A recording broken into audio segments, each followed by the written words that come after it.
قرآن کہتا ہے کل نفس ذائقۃ الموت، ہر نفس کو مرنا ہے، امیر سے امیر کو بھی مرنا ہے، غریب کو بھی مرنا ہے۔ یہی قاری عبد الباسط صاحب ساؤتھ انڈیا میں اپنے ادارے کے چندے کے لیے جاتے ہیں،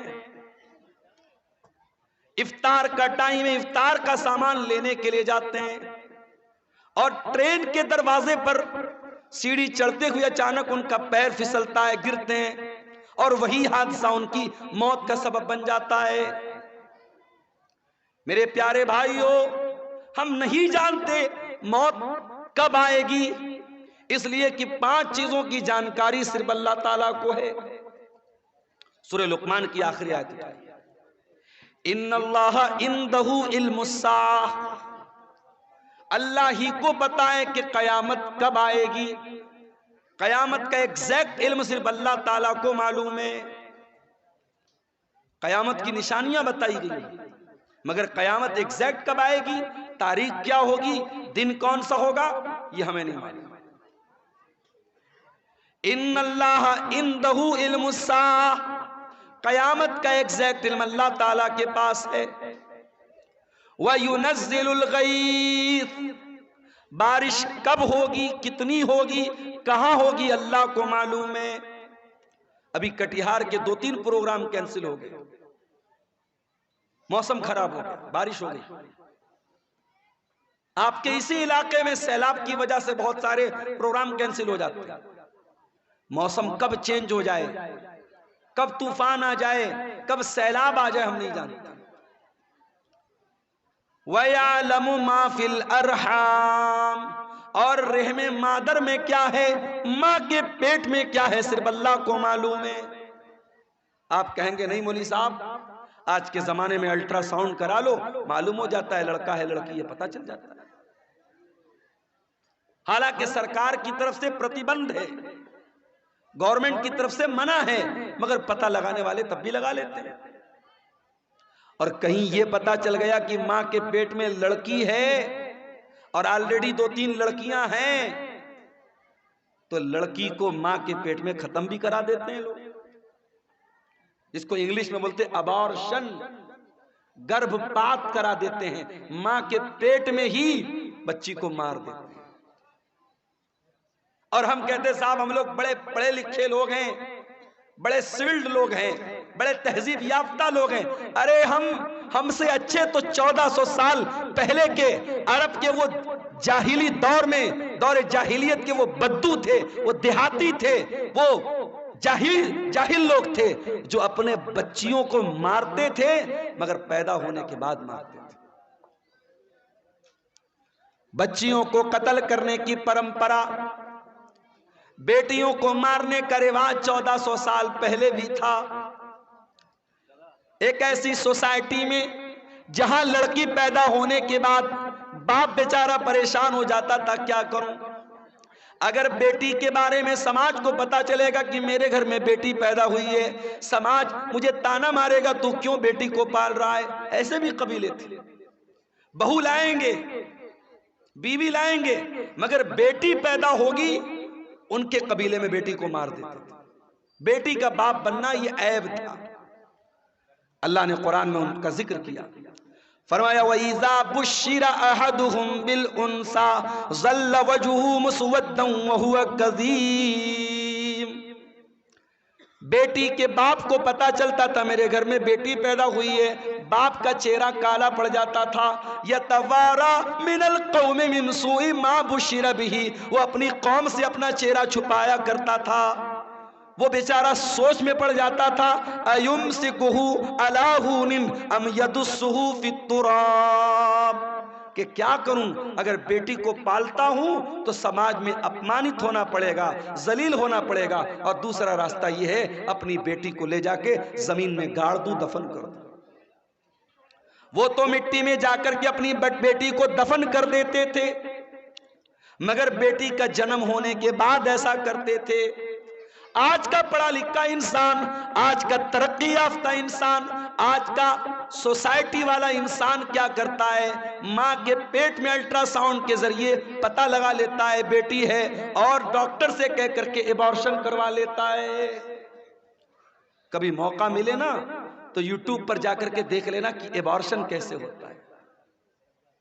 ارے عرب کے وہ جاہل لوگ بیٹی کو زمین میں گاڑتے تھے، بیٹی ایک بار تڑپتی تھی، ایک بار روتی تھی، اس کے بعد جب اس کی جان ختم ہو جاتی تھی بیٹی رونا بند کر دیتی تھی۔ مگر یہاں اس بچی کو جو بیچاری ابھی دنیا میں نہیں آئی ہے، ماں کے پیٹ میں 1 مہینے کا گربھ ہے، 2 مہینے کا گربھ ہے، 3 مہینے کی پریگننسی ہے، اس نے لے جا کے ڈاکٹر سے کہا ایبارشن کر دو۔ ڈاکٹر نے ایبارشن کیا، اور ویڈیو کے اندر یہ دکھایا جاتا ہے کہ ماں کے پیٹ میں جب ایبارشن ہوتا ہے اس بچے کو ٹکڑے ٹکڑے کر کے مارا جاتا ہے، اس بچے کو، اس معصوم بچی کو جو ابھی ماں کے پیٹ میں ابھی پوری طریقے سے تیار بھی نہیں ہوئی ہے، ابھی وہ تیار ہونے کے پروسیس میں ہے، اس کو ایبارشن کے ذریعے ٹکڑے ٹکڑے کر کے اس کی باڈی کے، اس کے شریر کے ٹکڑے ٹکڑے کر کے مار دیا جاتا ہے۔ وارے انسان کتنا بڑا ظالم ہے! تو کل بھی بیٹی کا قاتل تھا، تو آج بھی بیٹی کا قاتل ہے۔ آج بھی بیٹیوں کو لوگ قتل کر لیتے ہیں، اور کیوں قتل کرتے ہیں؟ ہماری اور آپ کی وجہ سے۔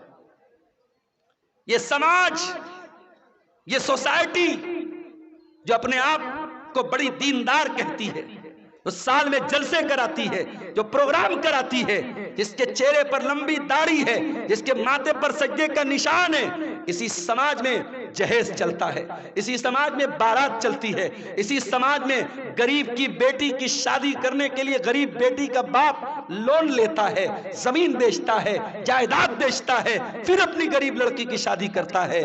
اس غریب انسان جس کے پاس 3-4 بیٹیاں ہوں، وہ اپنی بیٹیوں کو اپنے سینے کا بوجھ سمجھتا ہے۔ اس کے ذمہ دار کون ہے؟ اس کا ذمہ دار پورا سماج ہے، پورا معاشرہ ہے۔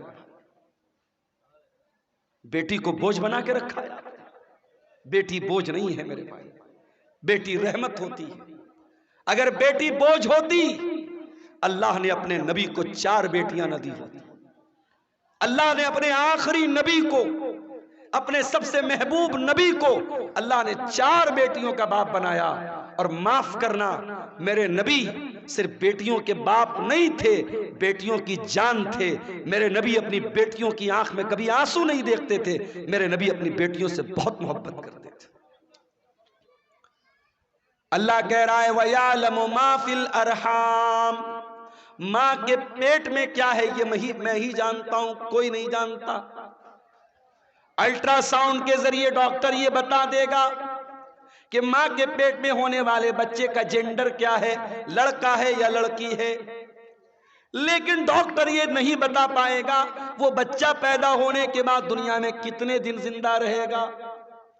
ڈاکٹر یہ بھی نہیں بتا پائے گا وہ لڑکا ہو یا بچہ یا بچی دنیا میں آنے کے بعد نیک بنے گا یا برا بنے گا، نمازی بنے گا یا بے نمازی بنے گا، مسلمان بنے گا یا کافر بنے گا، وہ کیا بنے گا، اس کا کیریکٹر کیا ہوگا، اس کا مزاج کیا ہوگا، اللہ سب جانتا ہے۔ وَيَعْلَمُ مَا فِي الْأَرْحَامِ، رحم مادر میں جو بچہ ہے اس کا XYZ سب اللہ جانتا ہے۔ اور چوتھی چیز وَمَا تَدْرِي نَفْسٌ مَاذَا تَكْسِبُ غَدًا، اور کوئی نہیں جانتا کہ وہ کل کیا کرے گا۔ آپ سوچتے ہیں کل کہیں پروگرام ہے، آپ پہلے سے پلاننگ بنا کے بیٹھے کل مجھے پروگرام میں جانا ہے، اچانک کوئی معاملہ آ گیا، کوئی حادثہ ہو گیا، کوئی ٹرین لڑ گئی، کوئی بس گر گئی، کوئی روڈ پہ جام ہو گیا، کوئی مر گیا، کوئی بیمار پڑ گیا، کچھ بھی ہو سکتا ہے۔ ہم نہیں جانتے، ہم فائنل اور کنفرم نہیں جانتے کہ ہم کل کیا کریں۔ ایک پلاننگ کرتے ہیں، ایک اندازہ کرتے ہیں، لیکن کنفرمیشن ہم نہیں بتا سکتے کہ ہم کل کیا کریں گے۔ اور 5ویں چیز وَمَا تَدْرِي نَفْسٌ بِأَيِّ أَرْضٍ تَمُوتُ، اور کوئی نہیں جانتا کہ وہ کہاں مرے گا۔ قاری عبد الباسط صاحب نے بھی نہیں سوچا ہوگا کہ میں کٹیہار کے اور یہ ضلع کون سا ہے؟ کٹیہار کے گھسیا گھاٹ کا رہنے والا. کیا انہوں نے سوچا ہوگا کہ میں ساؤتھ انڈیا میں جا کے کیرلا میں جا کر کے میرا انتقال ہو؟ نہیں، ان کے بچوں نے نہیں سوچا ہوگا. کوئی نہیں جانتا کب مرے گا، کہاں مرے گا. تو یہ 5 چیزیں صرف اللہ کو معلوم ہے. اور انسان بیچارہ اتنا فدک رہا ہے، اتنا ناز کر رہا ہے. ارے تجھے موت آئے گی، اور یہ موت جب آئے گی تیری اوقات تجھ کو بتا دے گی. تجھے اپنے شریر پہ بڑا ناز ہے، اپنی دولت پہ بڑا غرور ہے. یہ بڑے بڑے بادشاہ، یہ بڑے بڑے منسٹر، یہ بڑے بڑے راجا، یہ بڑے بڑے ظالم، موت تو ان کو بھی آئے گی. اور اسی دیش میں ہم نے دیکھا، اسی ملک میں ہم نے دیکھا، دیش کو دنگوں کی آگ میں جھونکنے والے، دیش میں ہزاروں لوگوں کے قاتل، ہزاروں لوگوں کو مارنے والے، ہزاروں لوگوں کے خون کی ہولی کھیلنے والے، موت ان کو بھی آئی ہے میرے بھائی. اور ایسی موت آئی ہے دنیا نے تماشا دیکھا ہے، بہت بری موت آئی ہے میرے عزیزو. موت انسان کو آئے گی. کل نفس ذائقۃ الموت، ہر انسان کو مرنا ہے، ہر جاندار کو مرنا ہے. ابھی میں ایک نیوز دیکھ رہا تھا، امریکہ میں ایک لیبوریٹری بنائی جا رہی ہے، ایک پریوگ شالہ، اور وہاں انسان کی باڈی کو رکھا جا رہا ہے. اور ایک باڈی کو رکھنے پر کئی کروڑ روپے خرچ آ رہے ہیں. اور انسان باڈی کو رکھ کر کے کیا پلاننگ کر رہا ہے؟ دوبارہ اس مردہ کو ہم زندہ کیسے کریں، اس پر وہاں ریسرچ ہو رہی ہے. بہت سارے لوگ پیسہ خرچ کر کے اپنی باڈی کو اس میں پریزرو کروا رہے ہیں، اور اس پر ریسرچ چل رہی کہ کیسے مردہ انسان کو زندہ کیا جائے. کیا یہ پاسبل ہے؟ قرآن کہتا ہے یہ پاسبل نہیں ہے. قرآن کریم اٹھاؤ، سورہ واقعہ کے اندر اللہ فرماتا ہے فَلَوْلَا إِذَا بَلَغَتِ الْحُلْقُومَ وَأَنْتُمْ حِينَئِذٍ تَنْظُرُونَ. میرے بندو، جب تمہاری موت کا ٹائم آئے گا، جب تمہاری جان حلق تک پہنچ جائے گی، اور تم دیکھو گے مرنے والے کے جو قریبی رشتہ دار ہیں وہ پاس میں بیٹھے ہوئے ہیں، اور ان کے سامنے انسان کو موت آئے گی. کبھی آپ نے کسی کو مرتے ہوئے دیکھا ہے؟ اتفاق سے میرے نانا کا جب انتقال ہوا تو میں وہاں پہ تھا. جیسے ہی انسان کا انتقال ہوتا ہے، انسان کی آنکھیں اوپر اڑ جاتی ہیں، کیونکہ روح جو ہوتی ہے نا، جب فرشتہ لے کے جاتا ہے تو انسان کی آنکھیں پھٹی کی پھٹی رہ جاتی ہیں، اور اگر منہ کھلا ہے تو منہ کھلا کا کھلا رہ جاتا ہے. مرنے والے کو تم دیکھ رہے ہو کہ وہ مر رہا ہے. وَنَحْنُ أَقْرَبُ إِلَيْهِ مِنْكُمْ وَلَكِنْ لَا تُبْصِرُونَ. ماں کا انتقال ہو رہا ہے، بچے بغل میں بیٹھے ہیں. باپ کا انتقال ہو رہا ہے، بیٹے بغل میں بیٹھے ہیں. بیٹوں کو یہ لگ رہا ہے کہ باپ سے سب سے زیادہ قریب ہم ہیں، بیٹی کو یہ لگ رہا ہے ماں سے سب سے زیادہ قریب ہم ہیں. اللہ کہتا ہے وَنَحْنُ أَقْرَبُ إِلَيْهِ مِنْكُمْ وَلَكِنْ لَا تُبْصِرُونَ. مرنے والے سے سب سے زیادہ قریب ہم ہیں. فَلَوْلَا إِن كُنْتُمْ غَيْرَ مَدِينِينَ تَرْجِعُونَهَا إِن كُنْتُمْ صَادِقِينَ.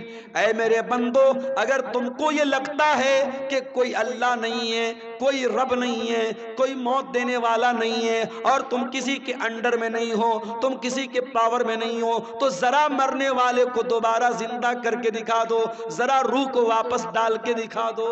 نہیں کر سکتے. مردہ زندہ نہیں ہو سکتا میرے بھائی. جو مر گیا وہ مر گیا، اب مرنے کے بعد دوبارہ اس کے اندر جان نہیں ڈال سکتے. یہ ہے موت. اور کبھی غور کرنا، موت ہماری بے بسی بتاتی ہے.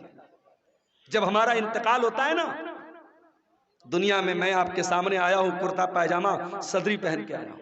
مریں گے تو کیا پہنیں گے؟ کفن پہنیں گے. دنیا میں نہانے جائیں گے، کوئی لکس سے نہا رہا ہے، کوئی لائف بوائے سے نہا رہا ہے، کوئی سنتھول سے نہا رہا ہے، کوئی الگ الگ برانڈ کے صابن استعمال کر رہے ہیں. جاڑے کا موسم ہے، ہم گرم پانی کر کے نہا رہے ہیں. گھروں میں جو پیسے والے لوگ ہیں گیزر لگواتے ہیں. گرمی کا موسم ہے، ٹھنڈے پانی سے نہاتے ہیں. مر گیا بیچارہ، کچھ نہیں بولتا. گرم سے نہلاؤ، ٹھنڈے سے نہلاؤ، صابن کے ساتھ نہلاؤ، بنا صابن کے نہلاؤ، کچھ نہیں بول سکتا. دنیا میں نہاتا تھا، اپنا الگ ایٹیٹیوڈ تھا، آدھا گھنٹے تک نہاتا رہتا تھا. چہرے کے لیے الگ فیس واش تھا، باڈی کے لیے الگ باڈی واش تھا، بالوں کے لیے الگ شیمپو تھا. لیکن آج مرنے کے بعد آج اتنا بے بس ہے انسان، دوسرے اس کو نہلا رہے ہیں، اس کے رشتہ دار اس کو نہلا رہے ہیں. وہ بیچارہ یہ کہنے کی طاقت بھی نہیں رکھتا کہ میں تو لگ سے نہایا کرتا تھا، تم مجھے بیر کی پتیوں سے کیوں نہلا رہے ہو؟ میں تو فلاں صابن سے نہایا کرتا تھا، میرا فیوریٹ صابن کہاں ہے، میرا شیمپو کہاں ہے، میرا باڈی واش کہاں ہے، میرا فیس واش کہاں ہے؟ وہ بیچارہ یہ کہنے کی طاقت بھی نہیں رکھتا کہ میں تو دنیا میں پانی ہمیشہ گرم کر کے نہایا کرتا تھا، تم مجھے ٹھنڈے پانی سے کیوں نہلا رہے ہو؟ دنیا میں نہاتا تھا، باتھ روم میں پیک ہو کر کے نہاتا تھا، آج اس کے نہلانے والے، اس کے گھر والے اس کو نہلا رہے ہیں، اس کے بدن کا کپڑا بھی نہیں اتر رہا ہے، کینچی سے اس کا کرتا کاٹا جا رہا ہے، کینچی سے اس کی بنیان کو کاٹا جا رہا ہے، اس کا تہبند اتارا جا رہا ہے، اس کا انڈر ویئر اتارا جا رہا ہے. آج اس کی شرمگاہ کو دوسرے لوگ کھول کر کے نہلا رہے ہیں. اللہ اکبر، کتنی بے بسی ہے میرے بھائی. نہلا دیا گیا. اب کفن کا نمبر آیا. اسلام کی تعلیم دیکھو، امیر آدمی کو بھی وہی کفن دینا ہے، غریب کو بھی وہی کفن دینا ہے، وہی سوتی کپڑا ہے، وہی سفید چادر ہے. دنیا میں بہت رنگین پہن کر کے چلا کرتا تھا، برانڈڈ کپڑے پہنا کرتا تھا، مہنگے کپڑے پہنا کرتا تھا. آج مرنے کے بعد اسی سوتی چادر میں، اسی سوتی چادر میں تجھ کو کفنایا جا رہا ہے، اسی سوتی کفن میں تجھ کو کفنایا جا رہا ہے. کفنا دیا گیا. اب اس کے بعد قبرستان لے کے جانا ہے. اگر قبرستان قریب میں ہے، جنازے کی چارپائی پہ لاش کو رکھا گیا، چارپائی کو 4 لوگوں نے کندھے پر اٹھایا، لے کے قبرستان پہنچے. اتنا بے بس ہے انسان، مرنے کے بعد ہل نہیں سکتا. اس کی باڈی کو 4 لوگ مل کر کے جنازے پر اٹھا کر کے لے کے قبرستان جا رہے. قبرستان لے کے جایا گیا، وہاں پہلے سے قبر کو کھود کر کے ریڈی کیا گیا ہے. جنازے کو قبر میں اتارا گیا، مٹی ڈالی گئی، قبر تیار ہو گئی. گھر والوں نے کھڑے ہو کر کے مغفرت کی دعا کر دی، آسانی کی دعا کر دی. پھر اس کے بعد مٹی ہاتھ سے اپنے مٹی جھاڑ کر کے گھر والے واپس چلے گئے. اے انسان، تو کتنا غافل ہے، تو کیا کیا حرکتیں کرتا ہے. اس قبر میں نہ تیرا باپ تیرے ساتھ آیا، نہ تیرے بچے تیرے ساتھ آئے، نہ تیری بیوی تیرے ساتھ آئی، نہ تیرا مال تیرے ساتھ آیا، نہ زمین تیرے ساتھ آئی، نہ جائیداد تیرے ساتھ آئی. کل نفس ذائقۃ الموت، ہر نفس کو موت کا مزہ چکھنا ہے. اللہ اپنے نبی سے قرآن میں کہتا ہے وَمَا جَعَلْنَا لِبَشَرٍ مِّن قَبْلِكَ الْخُلْدَ أَفَإِن مِّتَّ فَهُمُ الْخَالِدُونَ.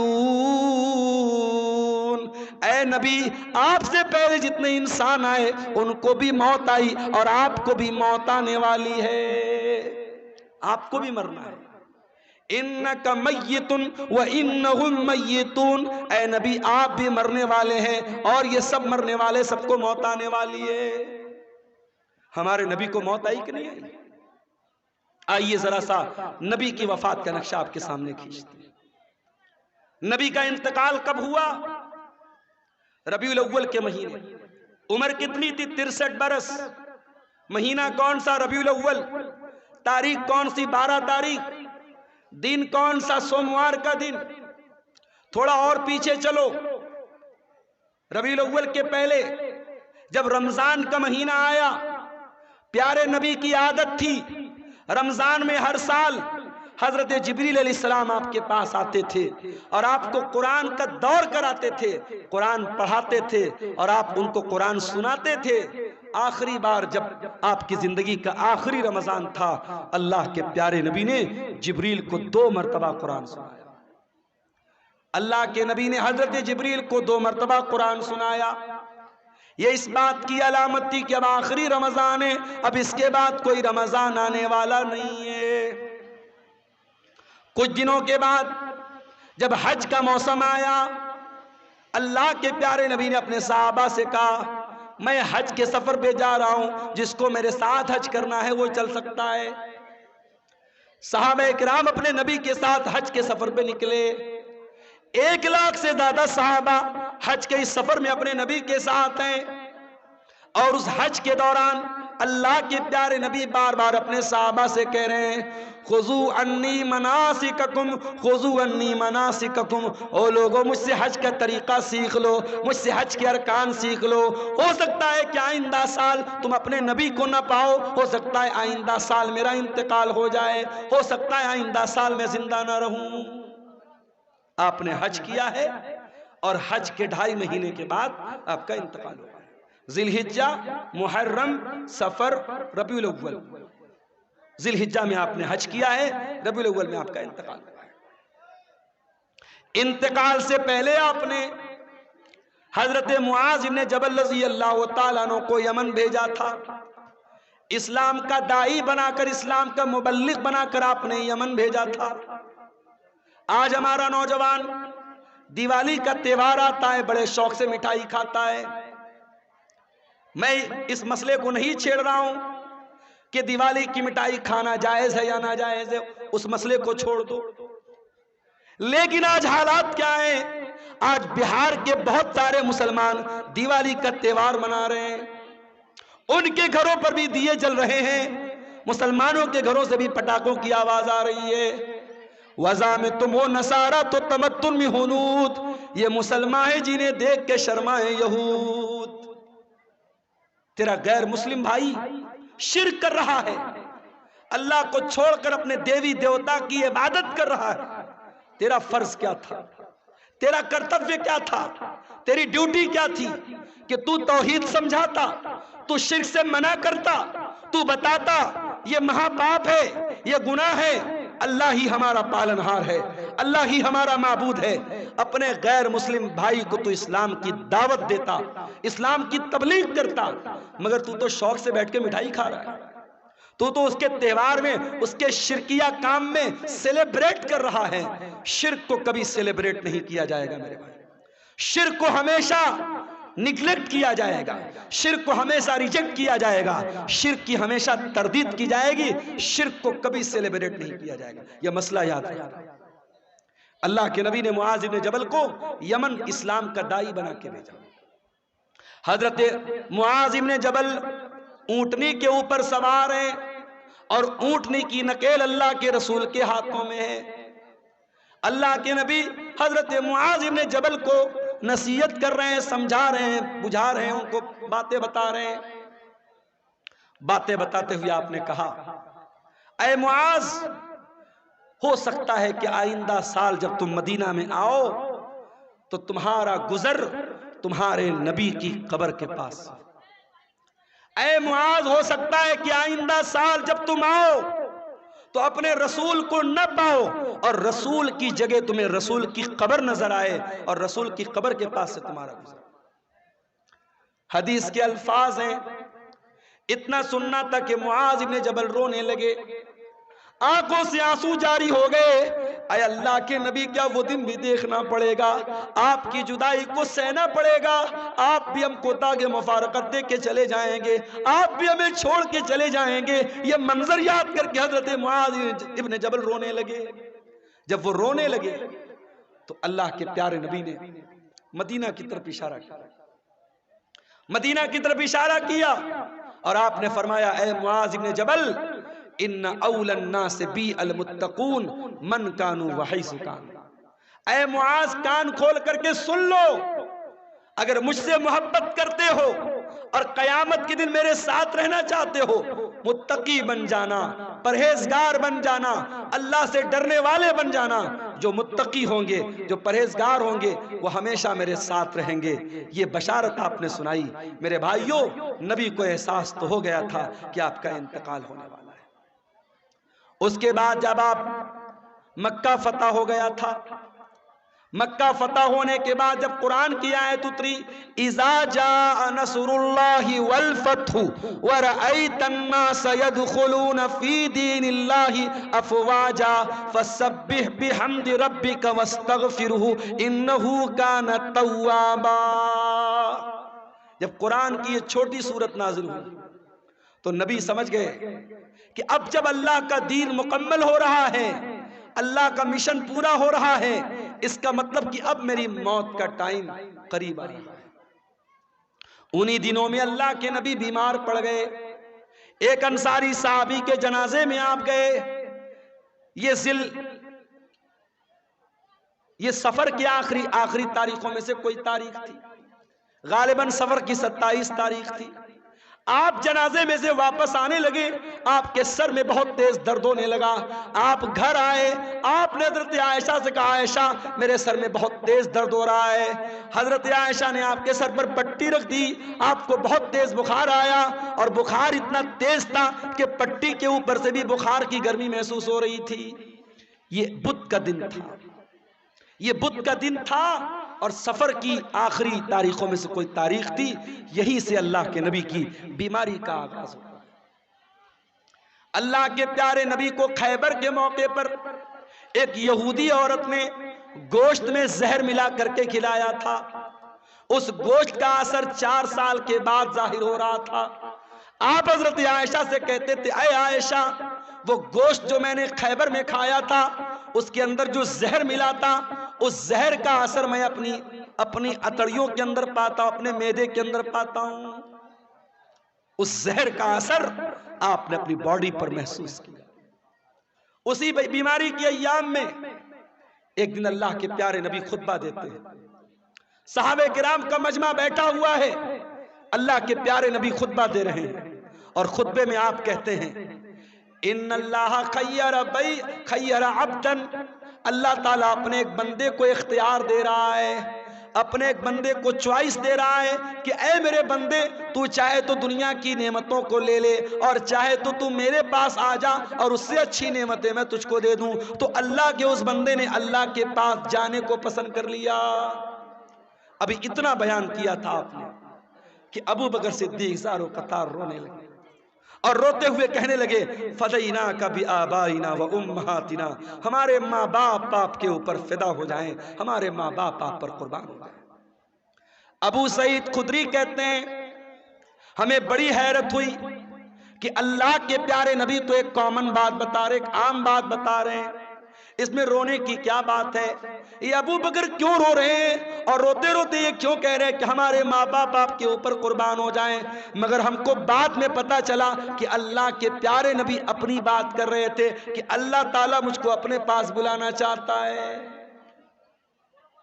اسی خطبے میں آپ نے کہا اے لوگو کان کھول کر کے سن لو، میرے اوپر سب سے زیادہ اگر کسی کا احسان ہے، اس کے مال کا، اس کے ٹائم کا سب سے زیادہ اگر کسی نے احسان کیا ہے، ابو بکر صدیق نے کیا ہے.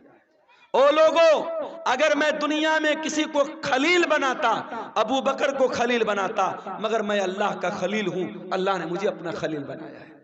اے لوگو مسجد میں جتنے لوگوں کے دروازے کھڑکیاں ہیں سب بند کر دیے جائیں سوائے ابو بکر کے گھر کے دروازے کے. ابو بکر کا جو دروازہ مسجد میں کھلتا ہے اس کو بند نہ کیا جائے، وہ دروازہ اوپن رہے گا، وہ دروازہ کھلا رہے گا. یہ نبی کے آخری دنوں کی بات ہے.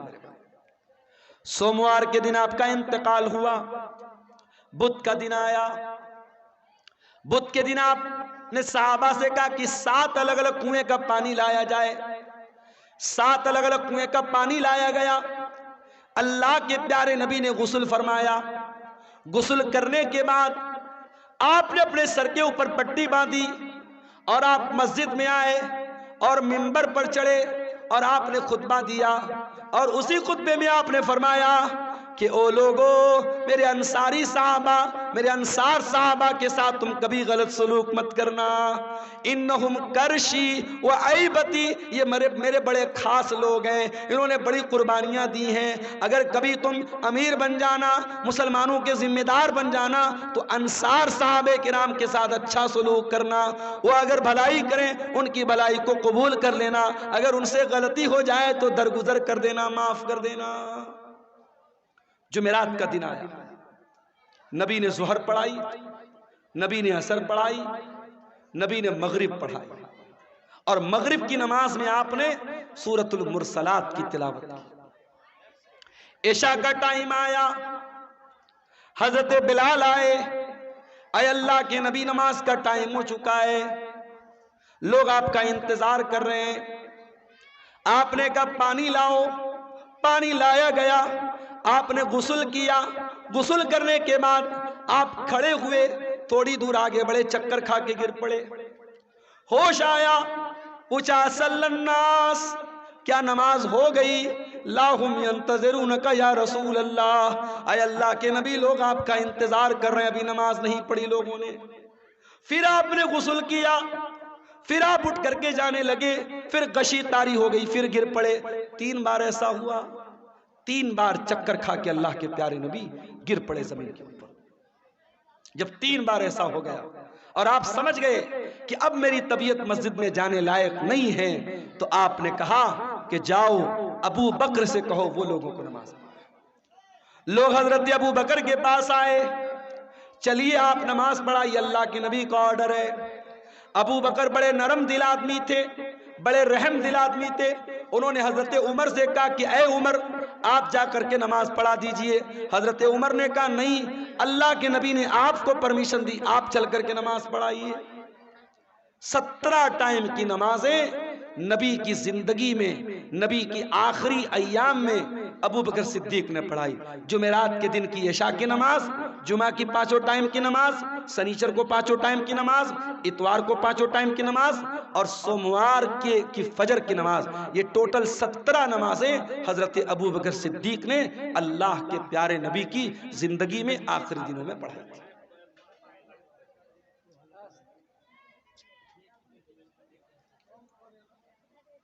سنیچر کا دن آیا،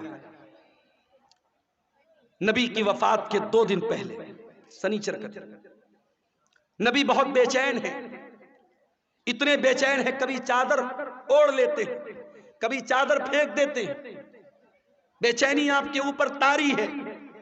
اس بے چینی کے عالم میں نبی نے فرمایا لعنت اللہ علی الیہود والنصارى، اللہ کی لعنت ہو یہودیوں کے اوپر اور عیسائیوں کے اوپر، اللہ کی لعنت ہو یہود و نصارہ کے اوپر، اتخذوا قبور انبیائہم مساجد، انہوں نے اپنے نبیوں کی قبروں کو مسجد بنا لیا، اپنے نبیوں کی قبروں پر جا کر کے سجدہ کرنے لگے۔ او لوگو تم میری قبر پر ایسا کچھ مت کرنا۔ نبی اپنے آخری ٹائم میں قبر پرستی سے منع کر رہے ہیں۔ جس نبی نے اپنی وفات سے 2 دن پہلے اپنی امت کو شرک سے روکا ہے اور قبر پرستی سے روکا ہے، آج سیمانچل کو چھوڑ دیجئے، سیمانچل الحمدللہ اس برائی سے بہت حد تک پاک ہے۔ آپ بہار کے اور علاقوں میں چلے جائیے، آپ جھارکھنڈ کے علاقوں میں چلے جائیے، آپ بارسوئی چلے جائیے، آپ کلکتہ چلے جائیے، آپ بہار کے سہرسام میں چلے جائیے، ایسے ایسے علاقے ہیں میرے بھائی جہاں ہر محلے میں کوئی مزار ہے، کوئی قبر ہے، جہاں سجدے ہو رہے ہیں، جہاں مرادیں مانگی جا رہی ہیں، جہاں بگڑی بننے کا دعویٰ کیا جا رہا ہے۔ نبی نے اپنی امت کو بت پرستی سے منع کیا تھا، آج نبی کے ماننے والے، نبی کے امتی جگہ جگہ قبروں کی پوجا کر رہے ہیں اور قبر کی عبادت کر رہے ہیں۔ اسی سنیچر کے دن اللہ کے پیارے نبی نے اپنے صحابہ سے کہا کہ کوئی قلم لے آؤ، کاغذ لے آؤ، میں کوئی تحریر لکھ کے دے دیتا ہوں تاکہ تم میرے بعد گمراہ مت ہو جانا۔ اب جب نبی نے یہ بات کہی کہ قلم لے آؤ، کاغذ لے آؤ، میں کچھ لکھ دیتا ہوں، تو اب صحابہ کرام میں آپس میں اختلاف ہو گیا۔ کچھ صحابہ نے کہا کہ نبی کی حالت بہت کمزور ہے، آپ کی سچویشن بہت کمزور ہے، بیمار ہیں آپ کو ابھی یہ تکلیف دینے کی ضرورت نہیں ہے، ہمارے پاس قرآن ہے، اللہ کے نبی کی حدیث ہے، وہ کافی ہے، ہمیں کسی اور تحریر کی ضرورت نہیں ہے۔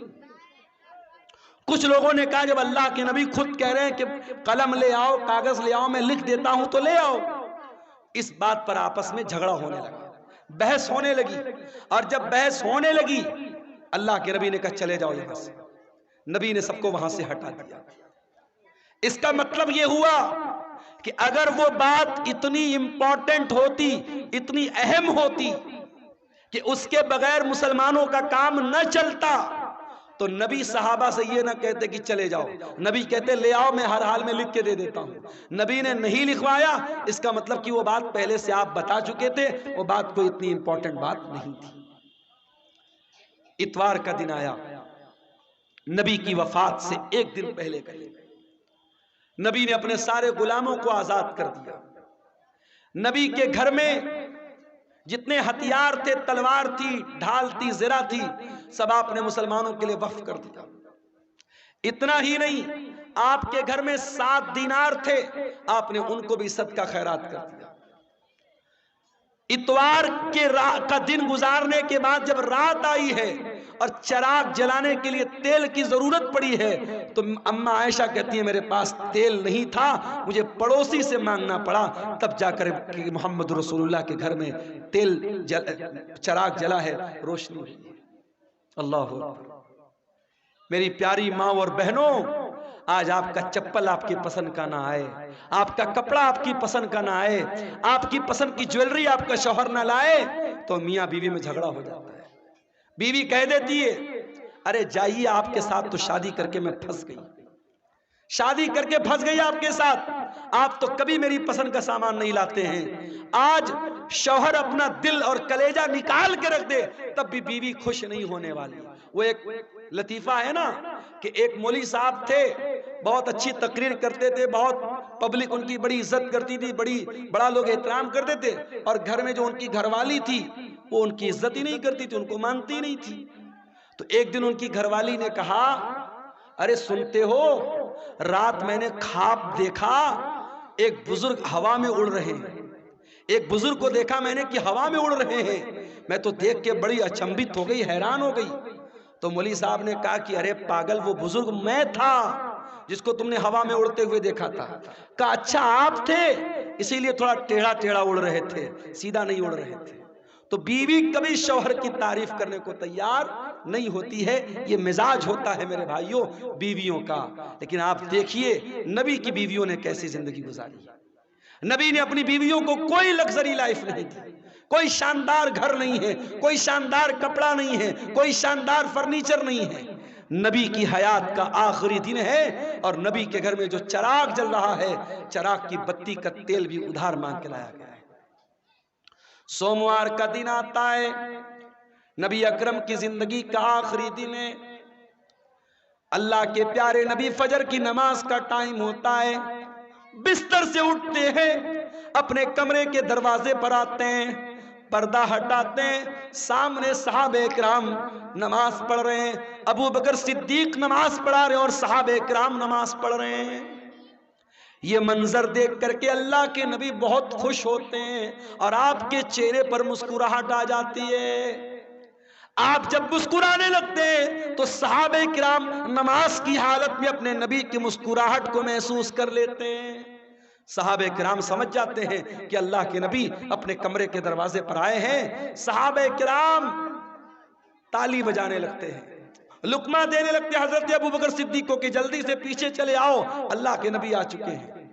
لیکن جب اللہ کے نبی نے محسوس کیا کہ صحابہ کرام چاہتے کہ میں امامت کراؤں تو آپ نے اشارہ کیا کہ نماز پوری کرو، اور اس کے بعد آپ نے پردہ گرا دیا۔ یہ آخری نظر تھی، صحابہ کہتے ہیں آخری دیدار تھا جو ہم نے اپنے نبی کا کیا تھا۔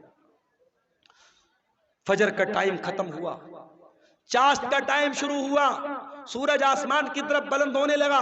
جیسے جیسے سورج بلند ہو رہا ہے چاشت کا ٹائم ہو رہا ہے، محمد رسول اللہ کی تکلیف بڑھ رہی ہے میرے بھائی۔ آپ نے اپنی بیٹی حضرت فاطمہ کو بلوایا، حضرت فاطمہ نے آ کر کے اپنے باپ کو تکلیف میں دیکھا، فرمایا واہ کربا ابتا، ہائے میرے ابا جان کی تکلیف۔ آپ نے فرمایا لیسا علی ابی کی کربن بعد اليوم، اے میری بیٹی فاطمہ آج کے بعد تیرے باپ کے اوپر کوئی تکلیف آنے والی نہیں ہے، آج تیرے باپ کی زندگی کا آخری دن ہے۔ احساس ہو گیا تھا کہ آج آخری دن ہے۔ پھر آپ نے حضرت فاطمہ کے کان میں کہا اے فاطمہ میں بہت جلد دنیا سے جانے والا ہوں، میں چھوڑ کر کے تم کو دنیا سے جانے والا ہوں، تیرا باپ تجھ سے جدا ہونے والا ہے۔ یہ سن کر کے حضرت فاطمہ کی آنکھوں سے آنسو آ گئے۔ پھر آپ نے ان کے کان میں فرمایا اے فاطمہ میرے اہل بیت میں، میرے گھر والوں میں سب سے پہلے تم مجھ سے ملو گی، تمہارا انتقال سب سے پہلے ہوگا، اور اے فاطمہ تم تمام جنتی عورتوں کی سردار بنو گی۔ جب حضرت فاطمہ نے یہ سنا ان کے چہرے پر مسکراہٹ آ گئی۔ آپ نے حسن و حسین کو بلایا، ان کی پیشانی کو چوما اور لوگوں سے کہا کہ میرے یہ نواسے ہیں، ان کا خیال کرنا، ان کے حقوق کا خیال کرنا، ان کے ساتھ کوئی ظلم نہ ہونے پائے۔ پھر آپ نے اپنی بیویوں کو بلوایا، تمام بیویاں اکٹھا ہو گئیں، آپ نے ان کو واعظ و نصیحت کی، ان کو سمجھایا، ان کو اچھی اچھی باتیں بتائیں۔ اس کے بعد آپ نے یہ بھی فرمایا، دو چیزوں کی آپ نے وصیت کی۔ اس بے چینی کے عالم میں جب آپ کی زبان سے الفاظ بھی صحیح طریقے سے نہیں نکل لیتے، آپ نے فرمایا الصلاۃ وما ملکت ایمانکم، او لوگو نماز کی پابندی کرتے رہنا، نماز کا خیال کرتے رہنا، اور اپنے غلاموں کا، اپنے نوکروں کا، اپنے ماتحتوں کا خیال کرنا۔ نماز کی پابندی کرنا اور اپنے انڈر میں کام کرنے والے اپنے نوکروں، اپنے خادموں کا خاص خیال رکھنا۔ حضرت عبد الرحمن ابن ابو بکر مسواک لے کر کے آئے، نبی کی نظر مسواک پر پڑ گئی، آپ نے حضرت عائشہ کو اشارہ کیا کہ میں بھی مسواک کرنا چاہتا ہوں۔ حضرت عائشہ نے اپنے بھائی سے مسواک لی اور مسواک کو اپنے دانتوں سے نرم کیا اور وہ مسواک اللہ کے نبی کو دے دی۔ اللہ کے پیارے نبی نے اپنی وفات سے کچھ دیر پہلے مسواک کیا۔ علماء کہتے ہیں اگر کسی کو اندازہ ہو جائے کہ میرا انتقال ہونے والا ہے، میری موت ہونے والی ہے، آخری ٹائم میں مسواک کرنا بھی اللہ کے نبی کی سنت ہے۔ اس کے بعد آپ نے وہیں پر ایک پیالے میں پانی رکھا ہوا تھا، آپ کو اپنے اوپر موت کی سختیاں محسوس ہوئیں۔ کیا بات ہے، کیوں اٹھ رہے ہیں آپ؟ بارش ہو رہی ہے؟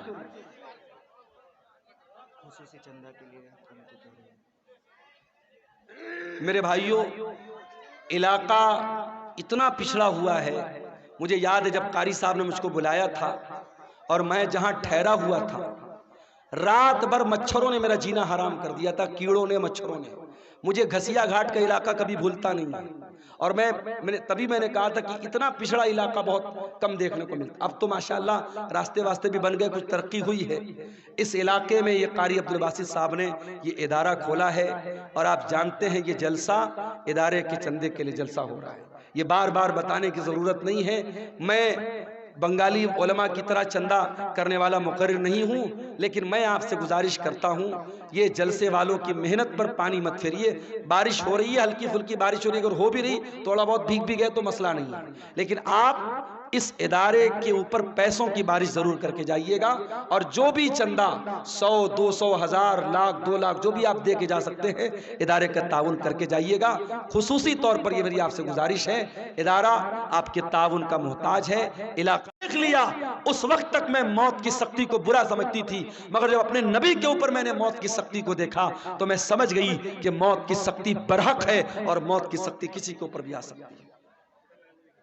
پھر آپ نے آسمان کی طرف ہاتھ اٹھایا، آپ نے فرمایا مع الرفیق الاعلی، اے اللہ مجھے سب سے بہترین لوگوں کی صحبت عطا فرما، مع الذین انعمت علیہم من النبیین والصدیقین والشہداء والصالحین، اے اللہ اپنے نبیوں کے ساتھ مجھے اٹھانا، اپنے صدیقین کے ساتھ مجھے اٹھانا، اپنے نیک بندوں کے ساتھ اٹھانا۔ اتنا کہنے کے کیا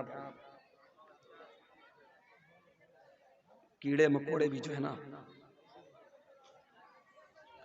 اپنے نبیوں کے ساتھ ہے، اللہ تعالیٰ مجھ کو اٹھانا، اور یہی پڑھتے ہوئے اللہ کے نبی نے اپنے ہاتھ اٹھائے اور آپ کے ہاتھ زمین پر گر گئے اور آپ کی روح آپ کے بدن سے نکل گئی اور اللہ کے آخری نبی بھی اللہ کو پیارے ہو گئے۔ انا للہ و انا الیہ راجعون۔ یہ منظر تھا اللہ کے نبی کی وفات کا، اور جب آپ کی وفات ہو گئی صحابہ کرام پر جو بیتی تھی میرے بھائیوں وہ بیان کے باہر تھی۔ حضرت فاطمہ نے کہا یا ابتا من جنت الفردوس مأوا یا ابتا الی جبریل ننا، اے میرے ابا جان ہم آپ کی موت کی خبر جبریل امین کو دے رہے ہیں، اے ابا جان آپ کا ٹھکانہ جنت الفردوس ہے، یا بتا اجاب ربن دعا، اے ابا جان آپ نے اپنے رب کی دعوت کو قبول کر لیا، اپنے رب کے پاس چلے گئے۔ یہ نبی کی وفات کا منظر تھا میرے بھائی۔ نبی کے انتقال کے بعد آپ کی جنازے کی نماز بھی ہوئی، مگر کسی ایک امام کی اقتداء میں نہیں ہوئی، لوگ آتے گئے پڑھتے چلے گئے، پہلے مردوں نے پڑھی، پھر عورتوں نے پڑھی، پھر بچوں نے پڑھی، ایک ایک کر کے دو دو کر کے تین تین کر کے لوگ آتے تھے، پڑھتے تھے، چلے جاتے تھے، کسی امام کے پیچھے آپ کی جنازے کی نماز نہیں ہوئی۔ اور جب نبی کو دفنایا گیا تو حضرت فاطمہ نے کہا تھا حضرت انس سے اطابت انفسکم ان تحسو علی رسول اللہ صلی اللہ علیہ وسلم التراب، اے انس تمہارے دل نے گوارا کیسے کیا کہ تم نے نبی کے اوپر مٹی ڈالی تھی؟ نبی کے اوپر مٹی ڈالنا اور نبی کو مٹی میں اتارنا، قبر میں اتارنا کیسے تم نے گوارا کر لیا؟ مگر میرے بھائیوں یہ اللہ کا قانون تھا، یہ اللہ کا دستور تھا، یہ اللہ کا حکم تھا، اور صحابہ کرام نے اس پر عمل کیا اور پیارے نبی کو بھی قبر میں اتارا گیا اور آپ کو بھی قبر میں دفنایا گیا۔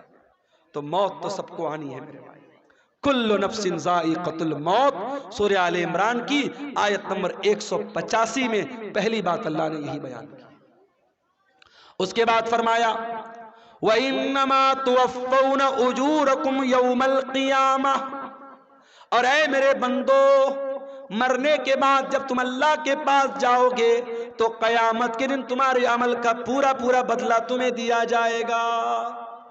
دنیا میں جو اچھا عمل کیا، جو برا عمل کیا، جو نیکی کیا، جو گناہ کیا، سب کا بدلہ اللہ تعالیٰ قیامت کے دن تم کو دے گا۔ دنیا میں نیکی کا پھل مل بھی سکتا ہے، نہیں بھی مل سکتا ہے، گناہ کی سزا مل بھی سکتی ہے، نہیں بھی مل سکتی ہے، مگر نیکی اور گناہ کی اصل جو اس کی جزا ہے، جو سزا ہے، وہ آخرت میں ملے گی۔ دنیا دار العمل ہے، آخرت دار الجزا ہے۔ یہاں عمل کرو گے یہاں بدلہ مل بھی سکتا ہے، نہیں بھی مل سکتا ہے، لیکن وہاں بدلہ ملے گا۔ وَإِنَّمَا تُوَفَّوْنَ أُجُورَكُمْ يَوْمَ الْقِيَامَةِ، تمہارے عمل کا پورا پورا بدلہ تم کو قیامت کے دن دیا جائے گا۔ یہ دوسری بات اللہ نے بیان کی۔ اور تیسری بات فَمَنْ زُحْزِحَ عَنِ النَّارِ وَأُدْخِلَ الْجَنَّةَ، جس کو قیامت کے دن اللہ تعالی جہنم کی آگ سے بچا لے گا اور جنت میں داخل کر لے گا، وہی کامیاب ہونے والا ہے۔ دنیا میں کتنی دولت تھی، کتنا پیسہ تھا، کتنا نام کمایا تھا، کتنا اسمارٹ تھا، کتنا ہینڈسم تھا، اس کی بیوی کیسی ہوتی، اس کے بچے کیسے تھے، یہ ہماری نظر میں کامیابی ہو سکتی ہے، مگر اللہ کی نظر میں کامیابی کیا ہے؟ فرمایا فَمَنْ زُحْزِحَ عَنِ النَّارِ، قیامت کے دن جس کے بارے میں اللہ کی عدالت میں یہ فیصلہ ہو جائے کہ اس کو جہنم میں نہیں ڈالنا ہے، اس کو جنت میں ڈالنا ہے، وہی کامیاب ہونے والا ہے۔ میرے بھائی دنیا میں کوئی آئی ایس کا ایگزام پاس کر لے، کوئی آئی پی ایس کا ایگزام پاس کر لے، کوئی پولیس کی بھرتی کا ایگزام پاس کر لے، کوئی ٹیچنگ کے ایگزام میں پاس ہو جائے، اخبار میں نام آتا ہے، گھر والے مٹھائی بانٹتے ہیں، میرے بیٹے نے نیٹ پاس کر لیا، میرا بیٹا آئی اے ایس کے ایگزام میں پاس ہو گیا، میری بیٹی نے میڈیکل کا ایگزام پاس کر لیا۔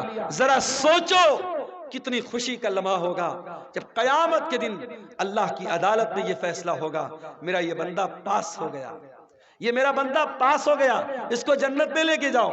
اور اس انسان کے لیے کتنا افسوس کا مقام ہوگا جس کے بارے میں یہ فیصلہ ہوگا کہ اس کے بارے میں اللہ کہے گا اس کو جہنم میں لے کے جاؤ۔ میرے عزیزو کامیابی یہ ہے، اس کامیابی کو حاصل کرنا ہے، اس کے لیے ہمیں محنت کرنا ہے۔ جہنم سے ہم کیسے بچ جائیں اور اپنے پریوار کو ہم کیسے بچا لیں، اس پر ہم محنت کریں، اس پر ہم کام کریں، یہ کرنے کا کام ہے۔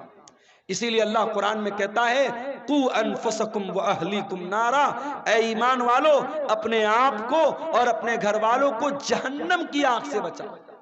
دنیا کی آگ سے بچا لیا تو کون سا کمال کیا؟ دنیا کی آگ میں انسان ایک بار جلے گا، جل کے ختم ہو جائے گا، مگر قیامت کے دن کی جو جہنم کی گرمی ہوگی میرے بھائیوں، وہ بار بار جہنم کی آگ میں انسان کو جلایا جائے گا، تڑپایا جائے گا۔ جہنم کا عذاب سہن نہیں کر سکتے ہم، برداشت نہیں کر سکتے ہم۔ جب برداشت نہیں کر سکتے تو قرآن کہتا ہے جہنم کی آگ سے اپنے آپ کو بچانے کی تیاری۔ اور چوتھی بات جو اس آیت میں اللہ نے بیان کی، فرمایا وَمَا الْحَيَاةُ الدُّنْيَا إِلَّا مَتَاعُ الْغُرُورِ، دنیا کی زندگی تو دھوکے کا سامان ہے۔ جس دنیا کے چکر میں پڑھ کر تم اللہ کو بھول کے بیٹھے ہو، جنت کو بھول کے بیٹھے ہو، رسول کو بھول کے بیٹھے ہو، آخرت کو بھول کے بیٹھے ہو، یہ دنیا تو دھوکے کا سامان ہے۔ دنیا تو دھوکے کا سامان ہے میرے بھائی۔ دنیا نے آج تک کسی کے ساتھ وفا نہیں کی۔ بڑے بڑے راجہ آئے، مہاراجہ آئے، اپنے محل میں سونے چاندی کے برتن میں کھاتے تھے، آج قبر کے نیچے دفن ہیں، ان کے محل کھنڈر بن گئے، ان کا نام و نشان دنیا سے مٹ گیا۔ یہ دنیا بے وفا ہے، بے وفا تھی اور بے وفا رہے گی۔ دنیا سے عشق مت کرو میرے بھائی، دنیا سے عشق مت کرو۔ دنیا غدار ہے، دنیا بے وفا ہے۔ دنیا کی حیثیت کیا ہے؟ ہارون رشید بہت بڑا خلیفہ ہے، اپنے دور کے بہت بڑے عالم علامہ ابن سماک کے پاس آتا ہے اور کہتا ہے امام صاحب میں امیر المومنین ہوں، میں مسلمانوں کا خلیفہ ہوں، میں چاہتا ہوں کچھ نصیحت کر دیجئے، کچھ سمجھا دیجئے، کوئی قیمتی بات بتا دیجئے۔ ابن سماک نے کہا امیر المومنین برا مت مانیے گا، میں بس ایک سوال آپ سے کرنا چاہتا ہوں۔ مان لیجئے آپ کسی صحرا میں جا رہے ہیں، سارا سامان آپ کا ختم، کھانے پینے کی ساری چیزیں ختم، اور آپ کو بہت زور کی پیاس لگی ہے، اور پیاس اتنی زور کی لگی ہے کہ اگر پانی نہیں ملا تو آپ مر جائیں گے۔ ایک آدمی آتا ہے اور ایک پیالہ پانی آپ کو کہتا ہے کہ ایک پیالہ پانی میں دوں گا، شرط یہ ہے کہ آپ اپنی آدھی بادشاہت مجھ کو دے دے۔ تو اے امیر المومنین آپ کیا کریں گے؟ اس کو بادشاہت دے دیں گے اور پانی لے کر کے جان بچائیں گے یا بادشاہت بچائیں گے؟ ہارون رشید نے کہا میں بادشاہت دے دوں گا، آدھی بادشاہت دے دوں گا اور پانی لے لوں گا۔ ابن سماک نے کہا اے امیر المومنین پانی آپ نے پی لیا، پانی باڈی کے اندر رک گیا، پانی تھم گیا، پیشاب لگا ہے مگر پیشاب کا راستہ بند ہو گیا، پیشاب نہیں نکل رہا ہے، آپ کو درد ہو رہا ہے، تکلیف ہو رہی ہے، اگر پیشاب نہ ہوا تو آپ مر جائیں گے، زندگی کے آخری کگار پہ پہنچ گئے۔ اب ایک دوسرا انسان آیا، اس نے کہا ہارون رشید میں تیرا پیشاب جو رکا ہے اس کو کھول سکتا ہوں، تیرا پیشاب ہو جائے گا، تیرے بدن میں جو پانی رکا ہے باہر نکل جائے گا، کنڈیشن یہ ہے کہ تو اپنی آدھی حکومت مجھ کو دے دے۔ تو کیا آپ اس کو دے دیں گے؟ ہارون رشید نے کہا ہاں میں دے دوں گا۔ ہارون رشید نے کہا ہاں میں دے دوں گا۔ ابن سماک نے کہا امیر المومنین بس یہی پیغام ہے، اس بادشاہت پہ غرور مت کیجئے گا، اس سلطنت پر دھوکہ مت کھائیے گا، اس سلطنت کی اوقات ایک پیالہ پانی اور پیشاب کے چند قطرے ہے، اس سے زیادہ اس حکومت کی حیثیت نہیں ہے، اس بادشاہت کی حیثیت نہیں ہے۔ میرے عزیزو آج بہت سارے لوگ ہمارے بیچ میں ہیں، کل نہیں ہوں گے۔ آج اپنے پیسے پر آپ کو غرور ہے تو کان کھول کے سن لو، آپ سے زیادہ پیسہ قارون کے پاس تھا۔ اگر آپ گاؤں کے پردھان ہیں، آپ علاقے کے منسٹر ہیں، اپنے علاقے کی بڑی ہستی ہیں اور آپ کو بڑا ناز ہے کہ صاحب میرا بڑا نام ہے، میری بڑی شان و شوکت ہے، آپ سے زیادہ شان و شوکت فرعون کی تھی، آپ سے بڑی بادشاہت نمرود کے پاس تھی، نہ نمرود کی بادشاہت اس کے کام آئی، نہ فرعون کی سلطنت اس کے کام آئی، نہ قارون کی دولت اس کے کام آئی، نہ قوم عاد کی طاقت اس کے کام آئی، نہ قوم سمود کا پاور اس کے کام آیا۔ میرے پیارے ساتھیوں، اگر کام آنے والی کوئی چیز ہے، اللہ کا دین کام آئے گا، آپ کے نیک عمل آپ کے کام آئیں گے، ایمان آپ کے کام آئے گا، آپ کا عقیدہ آپ کے کام آئے گا۔ میرے عزیزوں، سورہ آل عمران کی اس آیت میں 4 سبق ہمیں ملے۔ پہلا سبق، مرنا ہے، کل نفس ذائقۃ الموت، ہر نفس کو موت کا مزہ چکھنا ہے۔ یہ مدرسے والے چندے کے لیے آپ سے اپیل کر رہے ہیں، اور آپ اتنے بھی غریب نہیں ہیں 150 آپ نہ دے سکے، مگر آج نہیں دے رہے ہیں، اور جب مر جائیں گے تو بیٹا کیا کرے گا؟ زندگی میں کبھی باپ کی طرف سے صدقہ نہیں کیا، کبھی باپ نے خود صدقہ نہیں کیا، مر گیا تو بیٹا کیا کر رہا ہے؟ باپ کی طرف سے مدرسہ بنوا رہا ہے، باپ کی طرف سے ٹیوب ویل لگوا رہا ہے، ماں کی طرف سے مسجد میں قرآن دے رہا ہے۔ ارے زندگی میں ماں باپ کی قدر کرو، اور زندگی میں صدقہ خیرات کیا کرو۔ اللہ کے نبی سے پوچھا گیا، سب سے افضل صدقہ کون سا ہے؟ سب سے بہترین صدقہ کون سا ہے؟ آپ نے فرمایا، انت صدق وانت صحیح شحیح تخشى الفقر وتأمل الغنى۔ سب سے بہترین صدقہ یہ ہے، تندرستی کی حالت ہے، مال کی محبت ہے، پیسہ بہت ہے، مال کی محبت ہے، تندرستی ہے، اور ڈر ہے کہ پیسہ ختم نہ ہو جائے، اور پیسہ آنے کی امید ہے۔ ایسی سچویشن میں جو صدقہ کیا جائے وہ سب سے بہترین صدقہ ہے۔ میرے عزیزوں، صدقہ خیرات کرنے کے لیے، نیکی کے کام میں حصہ لینے کے لیے موت کا انتظار مت کرو۔ موت آئے گی اور پل بھر میں آپ کا فیصلہ کر دے گی، موت آپ کا کام تمام کر دے گی۔ اس لیے میرے عزیزوں، قرآن کیا کہہ رہا ہے؟ یا ایھا الذین آمنوا لا تلہکم اموالکم ولا اولادکم عن ذکر اللہ۔ اے ایمان والو، تمہارا مال اور تمہاری اولاد تم کو اللہ کے ذکر سے غافل نہ کر دے۔ مال کے چکر میں کہیں اللہ کو بھول نہ جانا، اولاد کے چکر میں کہیں اللہ کو بھول نہ جانا۔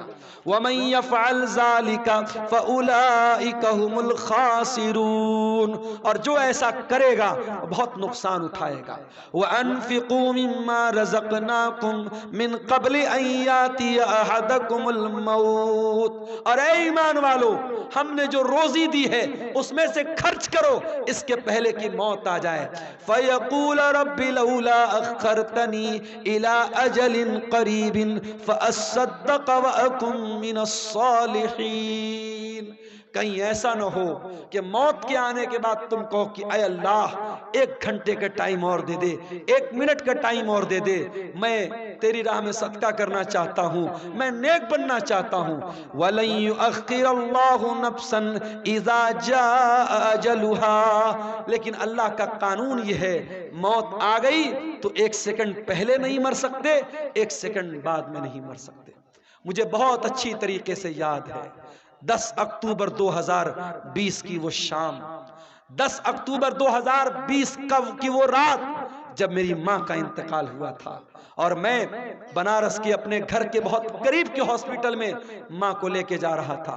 ہارٹ اٹیک آیا تھا، شوگر کی پیشنٹ تھی وہ، اور بائک پر بٹھا کر پیچھے میرا چھوٹا بھائی بیٹھا تھا، اور ہاسپٹل کے کیمپس کے اندر جیسے ہی ہم داخل ہوئے تھے، ماں کا جسم بے جان ہو کے بائک سے نیچے گرا تھا، اور جب ماں کو ہم لوگوں نے، سارے بھائی وہاں پہنچ چکے تھے، اور جب ماں کو اٹھا کر کے ہم لوگ ICU میں لے کے جا رہے تھے، تو نیچرل بات ہوتی ہے، مرنے کے بعد انسان کی باڈی کا وزن بڑھ جاتا ہے۔ وزن سے اندازہ لگ گیا کہ اب روح نکل چکی ہے، اب موت آ چکی ہے۔ ہمارے پاس کرنے کو باتیں بہت تھی، ہم لوگ کہہ سکتے تھے 5 منٹ پہلے لائے ہوتے، ڈاکٹر نے دیکھا ہوتا، یہ ہوا ہوتا، وہ ہوا ہوتا۔ یہ سب بہانے اپنی جگہ، قرآن کی یہ آیت اپنی جگہ، وَلَن يُؤَخِّرَ اللَّهُ نَفْسًا إِذَا جَاءَ أَجَلُهَا۔ موت تو اپنے وقت پر آتی ہے میرے بھائی۔ اس لیے اپنے نوجوان ساتھیوں سے بھی کہنا چاہتا ہوں، سیمانچل کے جلسوں میں میں کہیں کہیں بڑی بے حیائی بھی دیکھتا ہوں، سڑکوں پر لڑکے لڑکیوں کا جمگٹ بھی دیکھتا ہوں، بڑا ایسا ماحول میں دیکھتا ہوں، پورے انڈیا میں وہ ماحول کہیں نظر نہیں آتا۔ میرے بھائیوں، یہ جلسے، یہ پروگرام ٹھیک ہے، ادارے والوں کے اپنے مسائل ہیں، مدرسوں کی اپنی مجبوری ہے، جلسہ کرانے بغیر ان کو چندہ نہیں ملے گا۔ جلسہ آپ کرائیے، شوق سے کرائیے اور تقریر آپ کرائیے، مگر میں گھسیا گھاٹ کے مدرسے کے ذمہ داروں سے بھی کہنا چاہوں گا، اور ویڈیو بن رہا ہے، سیمانچل کے تمام مدرسوں کے ذمہ داروں سے کہنا چاہوں گا کہ اب بہت دیر ہو چکی ہے، اب اپنے جلسوں کو تھوڑا سا کنٹرول کر لو، عورتوں کا انتظام رکھو لیکن سختی سے منع کر دو۔ کوئی میلہ ٹھیلا نہیں لگے گا، کوئی عورتوں کے سامان کی دکان نہیں لگے گی، کوئی سڑک اور چوراہے پر مردوں اور عورتوں کا جمگٹ نہیں لگے گا، اور اگر نہیں کر سکتے تو پھر جلسے بند کر دو میرے بھائی، جلسے بند کر دو۔ یہ میلے کے نام پر اگر مردوں عورتوں کا جمگٹ ہوتا ہے تو اتنا بڑا گناہ نہیں ہے، اتنا بڑا گناہ نہیں ہے جتنا بڑا گناہ بڑے بڑے بینر لگا کے، بڑے بڑے فاٹک لگا کے، بڑے بڑے علماء کی تقریر کرا کے، اور سڑکوں پر مردوں عورتوں کا جب ہم جمگھٹ دیکھتے ہیں، جوان جوان لڑکیاں جا رہی ہیں اور جوان لڑکے ان کو دیکھ کر آوازیں کس رہے ہیں، اشارے بازی کر رہے ہیں، نین مٹکا ہو رہا ہے، یہ منظر دیکھ کر واللہ دل کو تکلیف ہوتی ہے۔ اور میں یہ سوچتا ہوں 2009 سے میں سیمانچل میں آ رہا ہوں، 15 سال ہو گئے، ہر سال آ رہا ہوں، تقریریں کر رہا ہوں، لیکن حالات جس کے تس ہے بلکہ اور برے ہو رہے ہیں۔ حالات کب سدھریں گے میرے بھائی؟ ہم کب جاگیں گے؟ کب ہوش میں آئیں گے؟ کب ہم چیتیں گے؟ کب اپنے عمل کو ہم سدھاریں گے؟ میرے عزیزوں، آج کی تقریر میں یہی پیغام دے رہا ہوں کہ اس کے پہلے کہ موت آ جائے اور یہ گناہ کرتے ہوئے اللہ کے یہاں ہم چلے جائیں، اپنے عمل کی اصلاح کر لو میرے بھائی، اپنی برائیوں سے توبہ کر لو، اور یاد رکھو توبہ کرنے کے لیے کل کا انتظار مت کرو، جاؤ اپنے کمرے کا دروازہ بند کرو، جس طریقے سے بیٹھ کر کے بند کمرے میں موبائل دیکھتے ہو، جاؤ اپنے کمرے کی لائٹ بھی بند کر دو، دروازہ بھی بند کر دو، اور وضو کر کے اللہ کے سامنے ہاتھ پھیلاؤ اور سوچو کہ اب تک کی زندگی کیسی گزری تھی۔ اپنے گناہوں کو یاد کرو، اپنے خطاؤں کو یاد کرو، اور اگر اللہ کی بارگاہ میں روتے ہوئے 2-4 قطرے آنسوؤں کے گر گئے، واللہ کہہ رہا ہوں ان آنسوؤں کی بڑی قیمت ہے اللہ کے ہاں، ان آنسوؤں کی بڑی قیمت ہے اللہ کے ہاں۔ اللہ کے پیارے نبی فرماتے ہیں اللہ کو 2 چیزیں بہت زیادہ پسند ہیں، من قطرتین، 2 قطرے اللہ کو بہت پسند ہیں، قطرۃ دموع من خشیت اللہ، ایک اللہ کے خوف سے بہنے والا آنسو کا قطرہ، قطرۃ دم تحراق فی سبیل اللہ، اور ایک خون کا قطرہ جو اللہ کی راہ میں بہتا ہے۔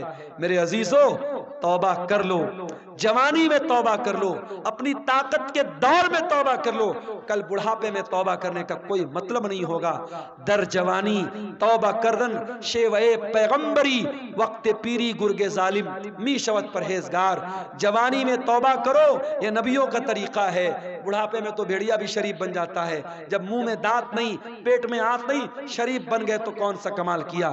یہ رات کا ٹائم ہے میرے بھائی، یہ بڑا سہانا وقت ہے، بڑی برکت والا وقت ہے۔ اس وقت ہم اللہ تعالیٰ سے اگر توبہ کریں گے، اللہ سے رجوع کریں گے، مجھے یقین ہے اللہ ضرور ہماری توبہ کو قبول کرے گا۔ اور جب سچی توبہ کر لو تو اب تک جو گناہ کا کام کرتے تھے اس گناہ سے باز آ جاؤ، اس گناہ کو چھوڑ دو۔ اگر موبائل کا غلط استعمال کرتے تھے، یہی سے توبہ کر لو، نہیں کریں گے۔ اگر زنا کاری اور بدکاری میں ملوث تھے، اگر اغلام بازی میں ملوث تھے، اگر حرام کا کوئی کاروبار کرتے تھے، اگر آج میں بھی آ رہا تھا راستے میں، ہماری کار کے ڈرائیور نے کہا، راستے میں کئی جگہ غیر مسلموں کی بستی گزری، ڈرائیور نے کہا مولانا صاحب ایک بات بولوں آپ کو؟ میں نے کہا بتاؤ۔ کہنے لگا کہ بہار میں اور خاص طور سے ہمارے اس علاقے میں آج کے دن ہمارے بہت سارے غیر مسلم بہت جوا کھیلتے ہیں، اور ان کا یہ ماننا ہے، غیر مسلم بھائیوں کا یہ ماننا ہے کہ دیوالی کی رات جو جوا کھیلے گا اور جیت جائے گا وہ سال بھر ہمیشہ جیتے گا، وہ کبھی ہارے گا نہیں۔ یہ مانتا ہے ان کی۔ اور ایک دن پہلے بھی دھن تیرس کا تہوار تھا، آپ نے دیکھا ہوگا مارکیٹ میں بڑی بھیڑ لگی تھی، بڑی بھیڑ لگی تھی۔ دھنتیرس والے دن ہمارے غیر مسلم بھائیوں کا یہ ماننا ہے کہ کچھ نہ کچھ سامان ان کو خریدنا ہے، چاہے جھاڑو ہی خریدیں گے مگر خریدیں گے۔ اور آج ابھی ہم لوگ چائے پینے کے لیے راستے میں رکے تو ایک صاحب نے بتایا کہ دکاندار فون پے نہیں لے رہا، وہ کیش چاہیے اس کو۔ اس نے کہا ہم فون پے سے پیمنٹ نہیں لیں گے، آج کے دن ہم کیش لیتے ہیں، ہم فون پے نہیں لیتے ہیں۔ تو یہ ہمارے غیر مسلم بھائیوں کے ہاں آستھا کے نام پہ بہت ساری چیزیں اندھ وشواس ہیں جو دھیرے دھیرے ہمارے یہاں بھی آ رہا ہے۔ میرے بھائیوں، اندھ وشواس سے بچو، اور جوا کھیلنا ہمیشہ حرام ہے اسلام میں۔ غیر مسلم بھائیوں کے ایک تہوار پہ کھیل رہے ہیں، مگر ہمارے مذہب میں کسی تہوار پہ کھیلنا یا کسی تہوار پہ شراب پینا جائز نہیں ہے۔ شراب سال کے 360 دن حرام ہے، جوا سال کے 360 دن حرام ہے۔ تو سورہ آل عمران کی اس آیت کی روشنی میں چند باتیں میں نے رکھی ہیں، اور میں اپنے آپ کو بڑا خوش نصیب سمجھتا ہوں کہ قاری عبد الباسط صاحب، بڑی میٹھی آواز تھی ان کی، بڑی محبت سے بولتے تھے۔ آج ان کے بچوں نے الحمدللہ اپنے باپ کی وراثت کو سنبھالا ہے، مدرسے کو چلا رہے ہیں۔ ہماری ذمہ داری بنتی ہے، علاقے کا پرانا ادارہ ہے، اور ایک بزرگ نے اس کو زندگی بھر سینچا ہے، آج وہ ہمارے بیچ میں نہیں ہے، ان کے بچے چلا رہے ہیں۔ ہم اس ادارے کو ہم اس کا تعاون کریں، اللہ تعالی ہم سب کو اس کی توفیق عطا فرمائے۔ ہمارے یوٹیوبر بھائی جو یہاں آئے ہوئے ہیں، ہر جگہ یہ بھیڑ کے چھتا کی طرح مائک کو گھیرے رہتے ہیں، آپ حضرات سے بھی خصوصی گزارش ہے ادارے کا